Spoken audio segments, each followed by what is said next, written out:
പ്രതീക്ഷിച്ചതിലും മികച്ച USISM services PMI data US ഡോളറിന് പിന്തുണ നൽകിയിട്ടും ഇന്ന് വരാനിരിക്കുന്ന US തൊഴിൽ ഡാറ്റയിലെ പ്രതീക്ഷ വിപണിയെ ഉയർത്തി നിർത്തുന്നു. ഇന്ന് വരാനിരിക്കുന്ന ഡാറ്റ വിപണിയെ കാര്യമായ മാറ്റങ്ങളില്ലാതെ നിലനിർത്തുകയോ അല്ലെങ്കിൽ അല്പം ഉയർത്തുകയോ ചെയ്യുമെന്നാണ് നിഗമനം. ഇന്നലെ രാവിലെ സ്വർണ്ണവില പ്രഖ്യാപിക്കുമ്പോൾ അന്താരാഷ്ട്ര മാർക്കറ്റിൽ ഔൺസിന് $3530 പരിധിയിലായിരുന്ന സ്വർണ്ണവില ഇപ്പോൾ $3554 പരിധിയിൽ എത്തി നിൽക്കുകയാണ്.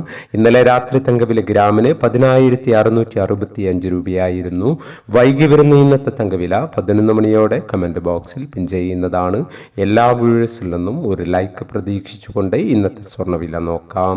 ഇന്ന് പവന് 560 രൂപ കൂടി. ഇന്ന് 5/9/2025 പവന് 78,920, ഗ്രാമിന് 9,865. ഈ വീഡിയോ നിങ്ങൾക്ക് ഉപകാരപ്രദമെങ്കിൽ വീഡിയോക്ക് താഴെ ലൈക്ക് ചെയ്യാൻ മറക്കരുത്. Thank you for watching.